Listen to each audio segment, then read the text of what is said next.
I'm DeQuincy Lazine. I'm glad you're here, and I mean that in every possible way that it applies in your case. I'm glad you've made it to be here today, and thanks for joining me for this workshop. Perhaps like you, I didn't choose suicide prevention, but it chose me. I actually started college as a double major in computer science and visual art, but life had other plans. During my first semester, I fell into bipolar depression and became severely suicidal. That crisis changed my entire life path. I wrote about all of this in detail in my book, 8 Stories Up, An Adolescent Chooses Hope Over Suicide. But the short version is this. Trying to understand myself and my own trajectory led me to national and eventually international advocacy. And once I found this work, I knew it was my calling. When I got started, the term lived experience didn't even exist. Back then, there were large groups of suicide loss survivors, and a few of us identifying as suicide attempt survivors. We didn't really start using the term lived experience until much later, when our Suicide Attempt Survivors Task Force, part of the National Action Alliance for Suicide Prevention, developed the Way Forward, pathways to hope, recovery, and wellness with insights from lived experience. That pivotal document, published in 2014, reframed how lived experience was viewed in suicide prevention. Yet, we were just getting started on gaining recognition or value for the contributions of personal experience. We still weren't included in most major policy discussions or invited to most decision-making tables. It took a lot to break into those circles. We've come a long way since then.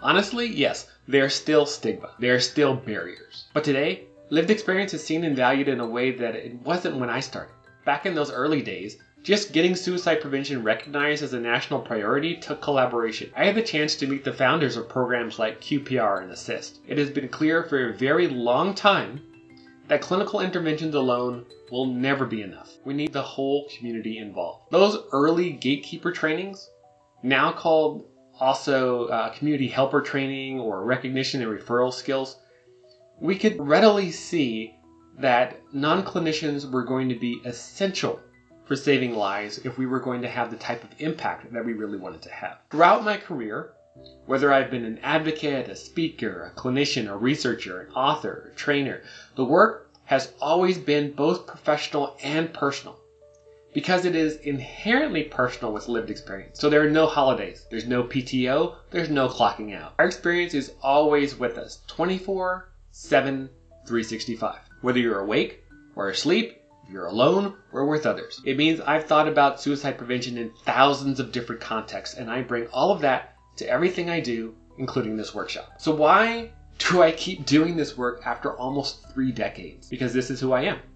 You are my people. I care deeply about our community. I believe in your capabilities. I believe in the incredible potential of post-suicidal growth. We have unique insights and tremendous power to bring healing and hope to the world in ways that others can't even imagine. As trainers, you're out there every day, from the community, for the community. Nobody knows your people better. Nobody relates to them more closely. But so often, we're giving so much to others that we don't know what to do with our own stories. We wonder, should I have shared more? Should I have shared less? Did I do it right? Where's the guidance? Where's the support? That's why I created this workshop. This topic has been frequently requested for years, and it's sorely needed. Today, we'll discuss how to safely, intentionally, and strategically integrate your lived experience into your work in a way that is empowering and honors all you bring to this field. And we're going to talk about post-suicidal growth.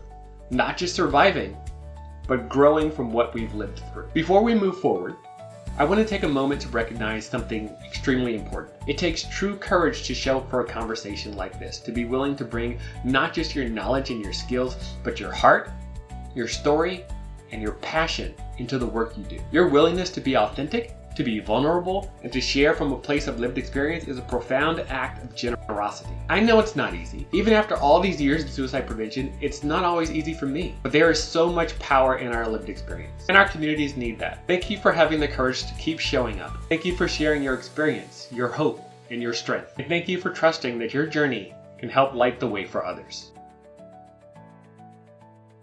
Every scar has a tale to tell. And from the ashes, we rise as well.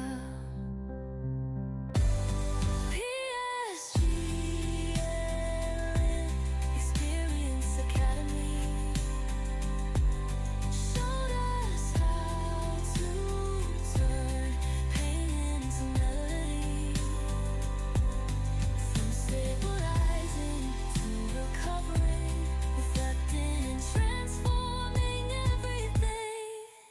You know, when I think about people with lived experience, I see unique kinds of strength. You bring insights and emotional grounding to this work that simply cannot be taught. Your inspiration, your commitment, they come from places most people never have to venture through. My old friend Jerry Wyrock used to say that people with lived experience have a fire in their belly. It's that fire that fuels this work. We have purity of purpose. Our why is crystal clear. Our connection to this mission is obvious. There are things we carry that words can't fully convey. An energy, a spirit, a knowing that resonates with others. We keep the field honest. We bring accountability.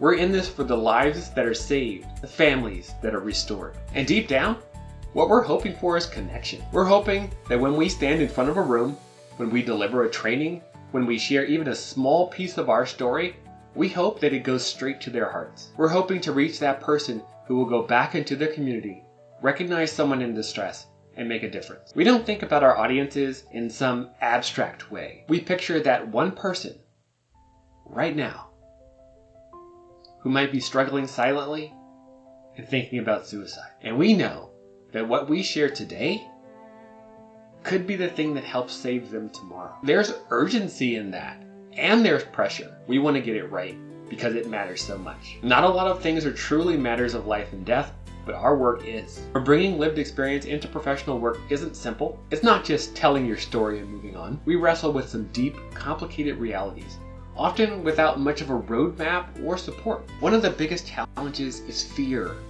stigma, negative stereotypes, social distancing, prejudice, discrimination. Even today, many of us worry if we're honest about our experiences, people might see us differently, as fragile or unstable or unfit to do this work. We fear being judged, not just by strangers, but by our own colleagues and fellow trainers. There's also the struggle with internalized self-doubt. Many of us might carry questions like, am I a fraud for teaching resilience when I still have hard days? Can I really stand up here and talk about hope when I still carry scars? Who am I to teach others? That's imposter syndrome.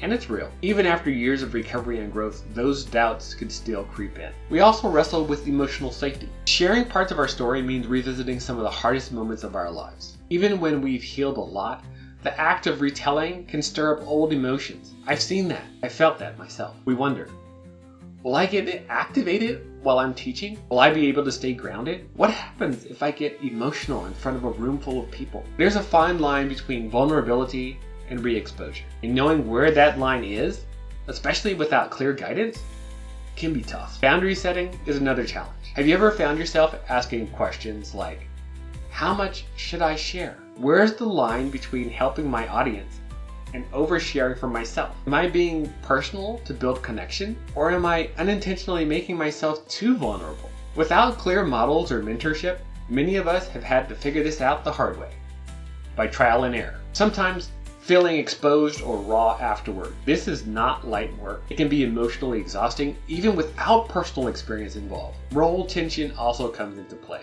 Am I speaking as a professional or as a peer? Sometimes it feels like we're walking on a high wire, balancing the need to uphold professional standards and also a desire to be authentic and real. And all of this is happening under the surface while we're doing the visible work of training, educating, and supporting others. It can be exhausting. It can feel so lonely. And it can leave us wondering whether we're doing it right, not just for our audience, but for ourselves too. Still, despite all of that, despite the doubts, the fears, the emotional balancing act, we keep showing up. Because at the end of the day, we know there are people in our communities right now who are in real trouble. We know that the knowledge, the skills, the hope we can share could make the difference between life and death, between despair and recovery, between isolation and connection. They need us, and we have what it takes to help them. Not only that though, we have what it takes to grow in amazing ways. You know, so often when we talk about lived experience, the conversation stops at survival. We survived a crisis. We made it through, and that's important. But surviving is not the end of the story. Surviving is just the beginning. Today I want to introduce you to the idea of post-suicidal growth, a concept that's been life-changing for me and for many others. Because growth after crisis isn't just possible. It's an incredibly powerful journey that you can experience, and it's something you deserve. I first fell in love with the concept of post-traumatic growth, or PTG, back in 2013. As I read through the positive psychology literature and the theories around PTG, I could see so many ideas that fit for people who had lived through a suicidal crisis, but something was missing. A suicidal crisis is different from other kinds of trauma. It's deeply personal. It's internal. It's about who we are and who our families are. It's about our very existence. And so I created the term Post-Suicidal Growth, PSG, to acknowledge its similarities to PTG, but also to recognize its uniqueness. PSG is personal growth and development that's grounded in the suicidal crisis experience. It's about finding meaning and purpose in the personal narrative of survival and recovery, and then using the lessons learned about our authentic identity as the foundation for future growth. Post-suicidal growth is a deep, life-changing experience that gets you to the essence of who you are, with all the surface stuff stripped away. Let me share my favorite analogy. I grew up loving giant sequoia trees here in California. These are, by volume, the largest trees in the world. My favorite one is named General Grant. It's the third largest tree in the world. When you look at General Grant, you'll see an enormous fire scar. Forest fires burned out parts of its insides, and yet it kept going. It survived. Far beyond survival, it grew to be one of the biggest living things on Earth. Sequoias aren't just survivors. They're adapted to fire. Their seeds actually need fire to open. And forest fires clear the ground so new sequoias can grow. Simply put, without the fires, there would be no new sequoias. That's what post-suicidal growth is like. There are many kinds of personal growth. There are many kinds of post-traumatic growth, but PSG can only happen in the aftermath of a suicidal crisis. And it adapts and grows specifically from that experience. Lots of people have experienced post-suicidal growth long before we had a name for it, but I've identified 4 stages that help map a specific path from crisis to growth. The first stage is stabilizing. Stabilizing is finding your balance again after the crisis. It's like what gymnasts and tightrope walkers do. Before they move forward, they always find their balance first. It doesn't have to take a long time, but it's critical. It's the pivot point where we turn toward life. The second stage is recovery. In this phase, we're working to restore our baseline quality of life, what we lost during the crisis. I like to use the 8 dimensions of wellness framework: emotional, intellectual,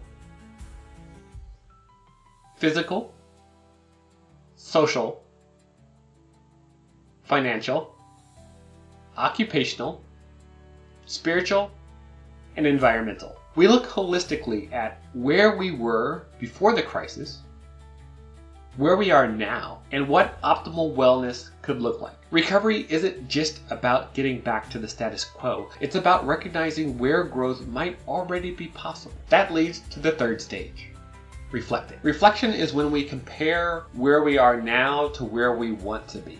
It's when we get honest about who we are at our core, without all the old external pressures and all the ideas about us that were created by others and then draped on our shoulders. I think the reflection stage is a great time to do personal inventory. Things like 16 personalities, that's based on Myers-Briggs framework, the Enneagram, also Clifton Strengths or the VIA character strengths. These are tools that help you understand your natural needs, your strengths, your styles, and your talent. They help you build a better safety plan, a more sustainable growth plan, and a clearer sense of who you really are. There's so much to explore during reflecting. I love this stage, but this at least gives you a taste of what we're trying to accomplish in this. And finally, the fourth stage is transforming. Transformation is about making specific growth plans based on everything you've learned about yourself. It's about intentionally improving your quality of life, not just for surviving, but for thriving, for getting better. You take action,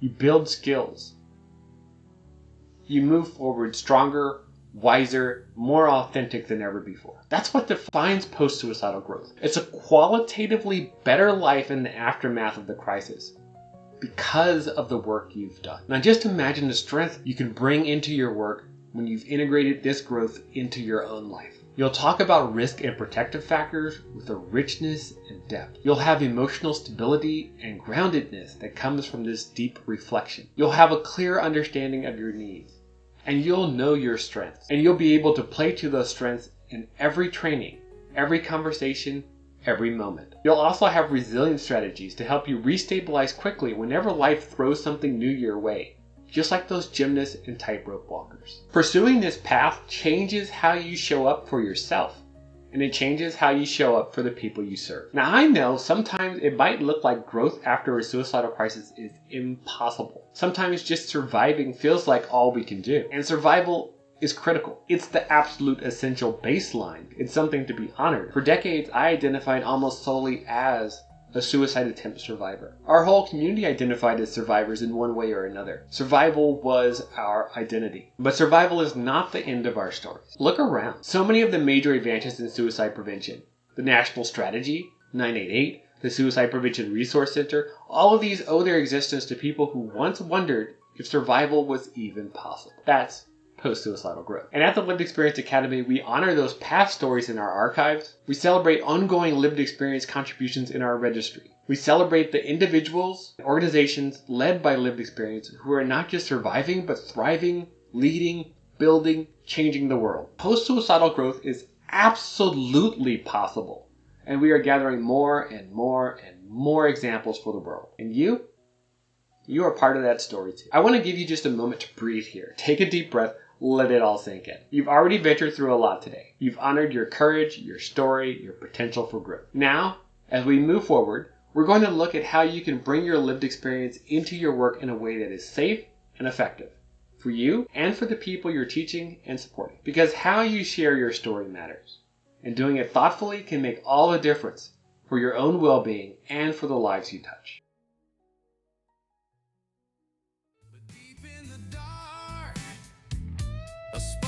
Took hold, a little light whispering, you're stronger than you're told. Every wound is a story, every scar a sign of battles fought, lessons learned in time, stabilizing the soul like roots in deep soil, transforming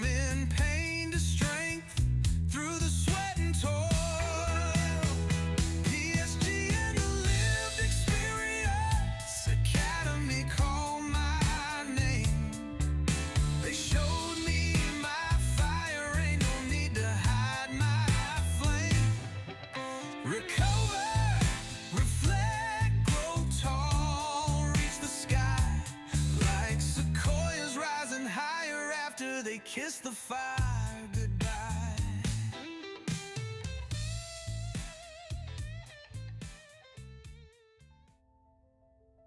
Let's take some time now to talk about something that's absolutely essential. How we tell our stories. As people with lived experience, we carry powerful stories inside us.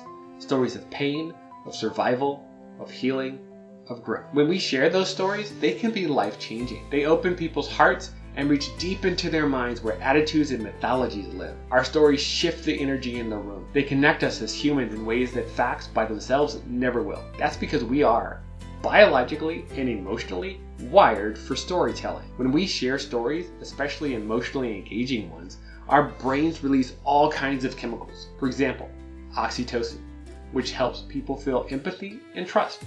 Dopamine, which increases attention and memory. Serotonin and endorphins, which enhance mood and connection. Even vasopressin plays a role in bonding and social memory. I'm sharing just a few ideas about the biology to convey that storytelling doesn't just touch people's hearts, it literally changes their brains and bodies. Stories help your audience focus, remember, and engage. But there's another side of this that we need to be aware of. When storytelling increases stress, especially through graphic details, personal triggers, or intense drama, the brain releases cortisol and adrenaline, and that can cause emotional flooding, mental shutdown, and an inability to make good decisions. So when we talk about safe storytelling, it's not about censorship or suppression or controlling your narrative or political correctness. We're talking about psychological and biological safety for your audience and for yourself. We usually think of safety as applying to the people in the room, our primary audience for our training. But really, there are three audiences we're working with every time we train. We have the identified audience in front of us, of course, the people learning from us directly. There's also the people that they will go on to help, the community members, the family, friends, strangers, those who they might support in a crisis. And then, finally, we have ourselves, the trainer, the storyteller. All three matter. and all three deserve to be kept safe. This is why I take a balanced, trauma-informed, and science-informed approach to storytelling and training. I want to empower you, not just to tell your story, but to do it in a way that's safe, strategic, and effective. So why do stories work? What makes them powerful? Stories work best when they spark empathy and curiosity. Two key elements that hook people into our story are when something surprising or unfair happens to our main character, and when we need to know what happens next. As a trainer, when you share about the uncertainty and fear that come with suicidal crisis, and then share what came after, you're engaging your audience's humanity. You give them something to care about. You help them connect with your message. You help them imagine possibility. This is key. We want to leave our audience feeling hopeful, optimistic, and imagining all the positive outcomes that could happen when they apply what they're learning. Outcomes like someone surviving, someone healing, someone growing. If we share our story well, it does something magical. It helps the audience later picture themselves as a hero in the story. They are the person who might intervene and save a life. That gives them the motivation to learn, and this is crucial, the intent to put their skills into action to help someone. That's the power we give. But there are risks and realities. Sharing a story of lived experience, especially related to suicide, isn't just about inspiration, because it does carry some risks. We might get carried away and share more than we initially intended, or we might become emotional in ways we didn't expect. We might even find ourselves trying to save the audience or prove our point emotionally rather than strategically. It's also easy to forget that certain language or imagery, even if it's accurate, can have unintended consequences. So that's why we need to be careful. We don't have to make this complicated though. Here's what we can do to enhance safety. For one thing, don't use graphic or detailed descriptions of suicide methods. Don't use sensationalized language. Don't oversimplify suicide. We can't just say, oh, they died because of a breakup, or they died because they lost a job. It's always more complicated than that. At the same time, we don't want to convey the idea that suicide is so complicated and so unstoppable that it is inevitable and that there's nothing that we can do to prevent it. We want to just use matter-of-fact language, saying something like, they died by suicide, or that somebody attempted suicide. We don't use outdated or stigmatized language like saying that somebody committed suicide or that they failed an attempt. And we want to avoid setting up these oversimplifications. We don't want to say suicide is always preventable. We don't want to hurt people who lost someone by unintentionally making them feel guilty. And we also don't want to say nothing could have helped. We don't want to reinforce feelings of hopelessness or helplessness. So what do we do then? We stay in the middle ground. We stay where there's reality. The more people we train, the more who are aware and supported, the greater the probability that someone in crisis can get help. We're increasing the odds that people can get help. That's our mission. Look, I don't spend time second guessing what has already happened in the past. I see nothing to gain in blaming others when there is a suicide. But I do want to focus on the optimism about the present and the future. Actions guided by the belief that every single suicidal person deserves for me to believe with all of my heart that they are destined to recover and grow. Now, let's go over some additional safe storytelling guidelines. Here's what I recommend. For one thing, share from a place of healing, not from open wounds. You don't want it to feel like tearing a bandage off way too early. You want it to be like telling a story about a scar that you've had for a long time. Something that's so healed that you can choose the words, the tone, the purpose. You can be very specific about it. You have full control over that story. Let your message guide the parts of the story that you choose. Before you begin, ask, what do I want my audience to walk away with? Then choose specific parts of your story that support that message. You can leave the rest out, not because it's not important, but because you get to choose and because you only have a finite amount of time, so you can be very selective. Control the message by controlling the details. Too many details can distract and can provide harm. Pick only the ones that matter the most and practice how you're going to say them. Pay attention to your emotions. What I mean is, as you practice, notice which words or names or moments bring up strong emotion. If something feels too raw, it might not be ready yet. It's absolutely okay to leave it out, at least for now, maybe for good. You can decide later. Use grounding tools that connect you to your senses. I have a bracelet my son made with stones that I find calming. black tourmaline, quartz, sunjade. I also wear a diffuser pendant with essential oils like eucalyptus and tea tree. Having physical objects helps me to stay grounded while I speak because it connects me to my senses, and being connected to your senses helps you to get back to the present moment as fast as possible. Make sure that you have a side exit. If things start to feel too intense while sharing your story, know in advance how to step out of the story, skip forward, pivot, conclude early, and still be able to maintain your message. Consider all of these 3 time frames. 1, what's it going to feel like when you're sharing in the moment? 2, what's it going to feel like for you after you've shared that same day when you go back home? In the 3rd time frame, what's it going to feel like later when your words have echoed beyond the session and have moved on beyond the primary audience? Start small and go slow. That's my advice. You can always share more later. You can always decide, I felt really comfortable about that, and so next time I'm going to share a little bit more about my story. You can't unshare them. So be conservative at first. That's based on my years of experience. As you gain confidence and certainty, then you can choose to share more. Reflect and recover. Give yourself that time and space. After your presentation, take time to honor what you've shared. Let go of all the critiques. Focus on one person you know that you reached, somebody that you connected with, even if just for a glance or a smile. Celebrate your courage. Let's talk about what if you've lost someone to suicide? Because some people ask, what if I can't share a story of recovery because the person I loved didn't survive? It's a powerful and painful question. It's one I've had to face in my own life. Because my best friend, Mary Alice, who helped me through significant suicide risk, was murdered in 2001. Now I could let her story end there, but instead I've chosen to let her story live on through me. In this perspective, for as long as I continue, I validate the belief that she had in my future. And whenever I do good in this world, it adds to her legacy. You can take a similar approach. Each person you train, each life you impact, it carries forward your loved one's smile, their compassion, their spirit. You are continuing to transform that narrative. That's how we honor the loved ones we've lost. A few final thoughts on storytelling. Ultimately, storytelling is about creating meaning. It's not just about what happened, it's about why it matters and how it shaped us and how we use it to shape the future. So take your time, speak with care,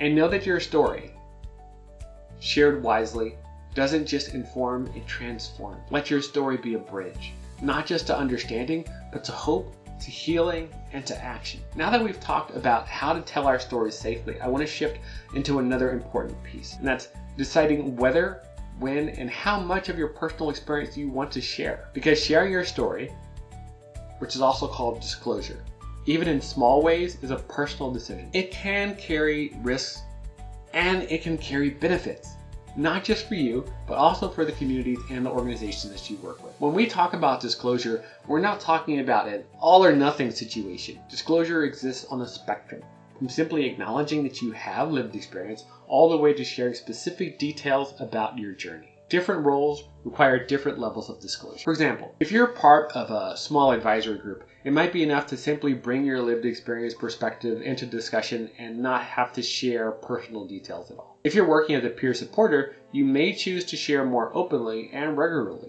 If you're leading a public training, you might end up selectively weaving in small strategic parts of your story. In every situation, the key is balance and attention to what your goal is. So how do we balance between personal and community considerations? When we disclose, I think about having 2 levels. One is what happens to me as an individual, and the other is what happens for the community or organization that we are working with. Sometimes both the individual and the community benefit from the disclosure, and that is the best case scenario. That's awesome. Sometimes, however, one benefits while the other faces risks. For example, an organization might benefit from having somebody with lived experience on a panel, but if that inclusion is tokenizing or unsupportive, or if it's surrounded by stigma, then the individual might suffer as a result. If an individual is finding meaning and healing in their sharing, but their story is told in a way that is not well prepared and it contains harmful elements,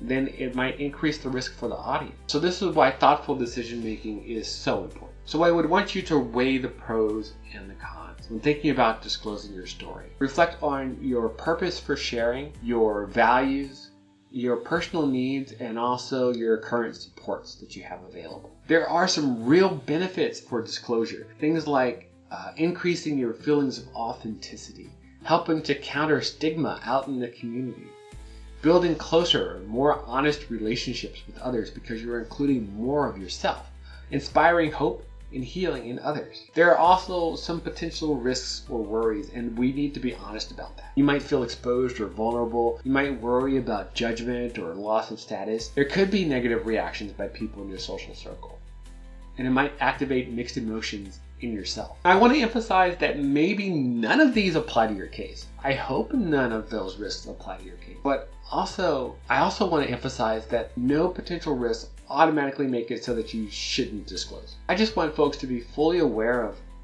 what the potentials are, and then be deliberate about what you share and where you choose to share. So to help you think through your own situation, I developed a simple worksheet. It lists common thoughts and feelings that people have when considering disclosure, both potential benefits and potential risks. Here's how it works. You read through the list and then mark the items that resonate with you the most. Then you look at whether your thoughts cluster more around potential benefits or potential risks, and whether those risks or benefits feel more personal or if they're more about the community. Then based on your responses, you can get some suggestions about the level of disclosure that might fit best for you right now. It can always change later. There's no rush, and there's no right way. There are no right answers at all. I'll just say this though. You could always choose to share more tomorrow than you did today, but you can't unshare what's already been said. So if you feel hesitation, it's okay to start small. You don't have to go public all at once. You don't have to go public ever. There are so many ways to contribute meaningfully to suicide prevention and community healing. Sometimes the most powerful thing you can do is simply be present with your lived experience,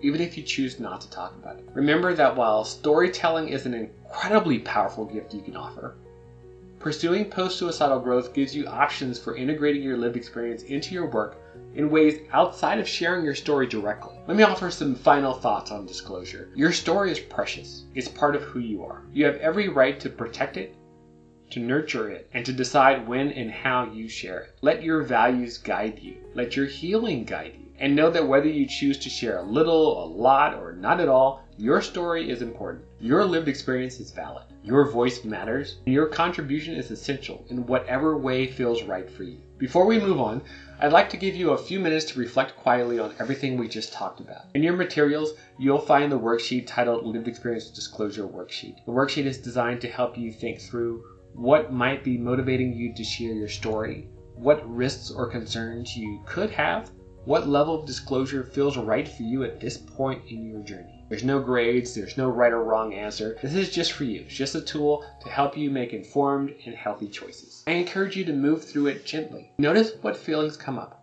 and give yourself permission to just be honest. If you feel like pausing and just breathing for a moment instead, that's fine too. This reflection is just about honoring where you are today. We'll take a few minutes here, and then when you're ready, let's continue together.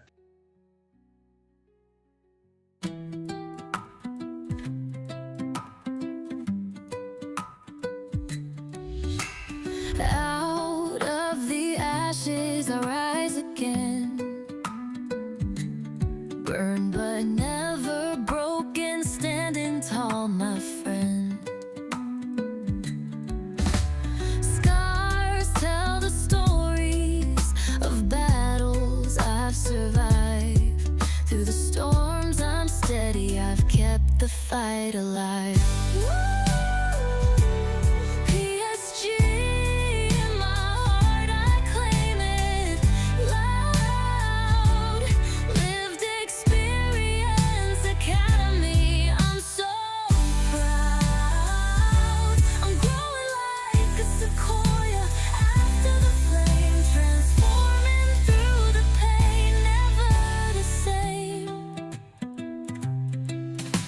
The ground I walk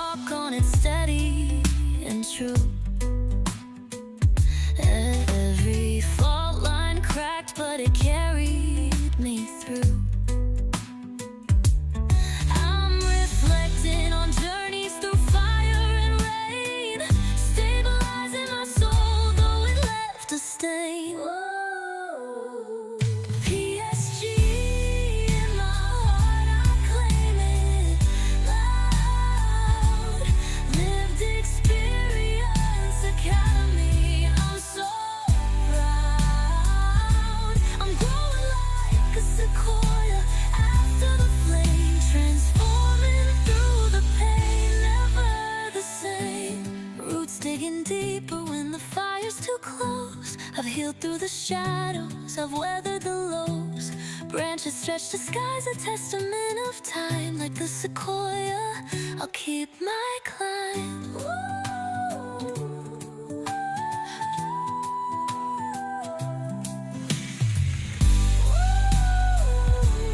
PSG in my heart, I claim it loud. Lived experience academy, I'm so proud. I'm growing like a sequoia after the flame, transforming through the pain, never the same.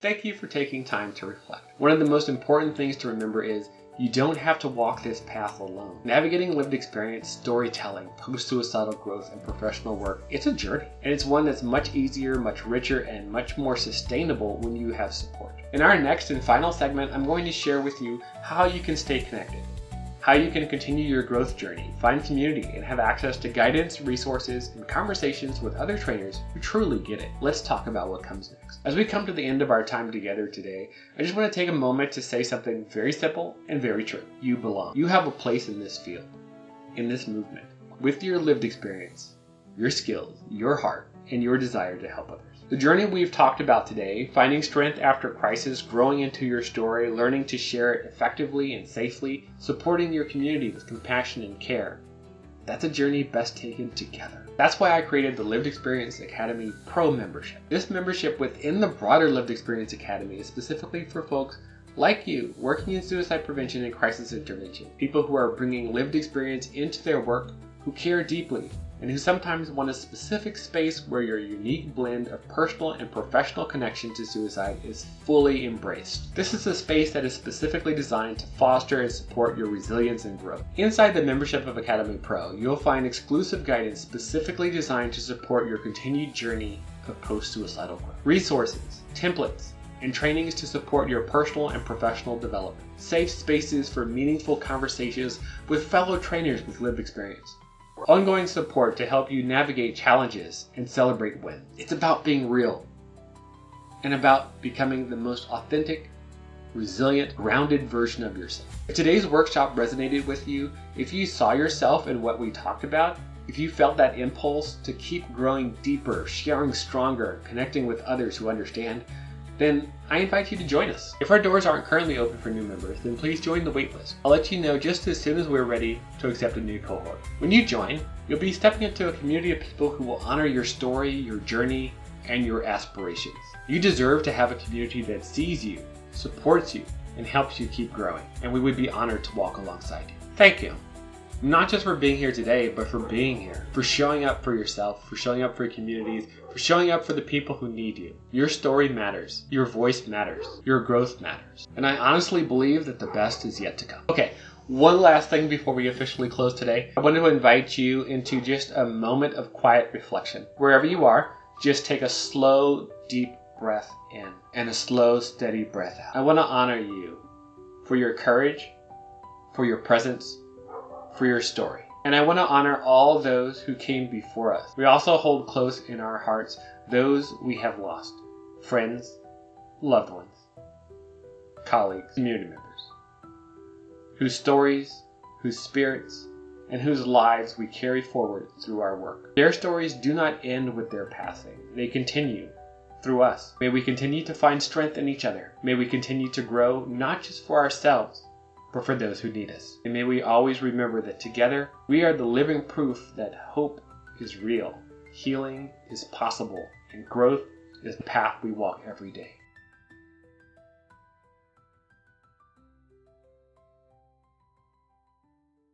PSG wisdom takes the stage. Lived Experience Academy turns the page. Reflect, transform, rise even higher. Grow sequoia tall, rebirth in the fire. Breaking chains like thunder cracks the air.